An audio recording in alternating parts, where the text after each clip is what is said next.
ವೀಕ್ಷಕರೇ 2019ರಲ್ಲಿ ನಡೆದಂತಹ world cup ನಲ್ಲಿ ಇಂಡಿಯನ್ ಟೀಮ್ ಸೆಮಿಫೈನಲ್ ಗೆ ಬಂದಿರುತ್ತದೆ. ಆಗ ವಿರಾಟ್ ಕೊಹ್ಲಿ ಅವರು ಇಂಡಿಯನ್ ಟೀಮ್ ನ ಕ್ಯಾಪ್ಟನ್ ಆಗಿರುತ್ತಾರೆ.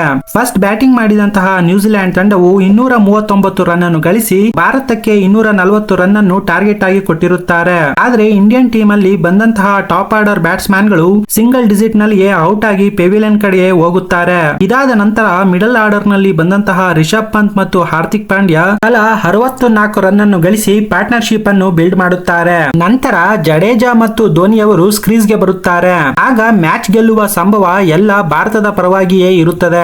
ಆದರೆ 77 ರನ್ ಅನ್ನು ಗಳಿಸಿ ಜಡೇಜಾ ಅವರು ಭಾರತಕ್ಕೆ 208ಕ್ಕೆ ಮೊತ್ತವನ್ನ ಏರಿಸಿ ಔಟ್ ಆಗಿ ಬಿಡುತ್ತಾರೆ. ವೀಕ್ಷಕರೇ, ಆಗ ಕೇವಲ 32 ರನ್ಗಳು 14 ಬಾಲ್ಗಳಲ್ಲಿ ಬೇಕಾಗಿರುತ್ತದೆ. ಇನ್ನು MS ಧೋನಿ ಅವರು ಕೂಡ ಸ್ಕ್ರೀಸ್ ನಲ್ಲಿ ಇರುತ್ತಾರೆ. ಇದರಿಂದ ಭಾರತಕ್ಕೆ ಈ ಮ್ಯಾಚ್ ಅನ್ನು ನಾವು ಗೆದ್ದೇ ಗೆಲ್ಲುತ್ತೇವೆ, ಇದರಿಂದ ಫೈನಲ್ಸ್ ಕೂಡ ಹೋಗುತ್ತೀವಿ ಎಂದು ಅಂದಿಕೊಂಡಿರುತ್ತಾರೆ. ಆದರೆ ಧೋನಿ ಅವರು ಬೇಕಂತಲೇ ಅತಿ ಹೆಚ್ಚು ಡಾಟ್ ಬಾಲ್ ಗಳನ್ನು ಕೊಡುತ್ತಾರೆ ಮತ್ತು ಹೊಡೆಯಬೇಕಾಗಿದ್ದಂತಹ ಬಾಲ್ ಗಳನ್ನು ಹೊಡೆಯುವುದೇ ಇಲ್ಲ.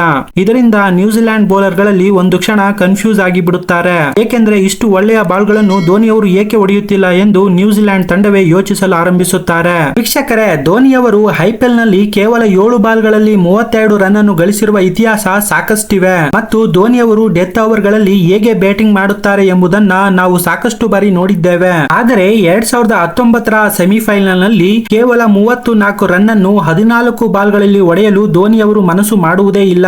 ಇದು 2019ರಲ್ಲಿ ಸೆಮಿಫೈನಲ್ ನೋಡಿದಂತಹ ವೀಕ್ಷಕರಿಗೆ ಚೆನ್ನಾಗಿಯೇ ಗೊತ್ತಿರುತ್ತದೆ.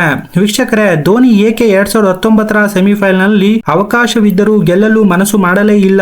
ಏಕೆಂದರೆ ಆಗ ವಿರಾಟ್ ಕೊಹ್ಲಿ ಅವರು ಇಂಡಿಯನ್ ಟೀಮ್ ನ ಕ್ಯಾಪ್ಟನ್ ಆಗಿರುತ್ತಾರೆ ಮತ್ತು ಅವರ ಕ್ಯಾಪ್ಟನ್ಸಿಯಲ್ಲಿ ಗೆಲ್ಲುವುದು ಧೋನಿ ಅವರಿಗೆ ಇಷ್ಟವಿರಲಿಲ್ಲ.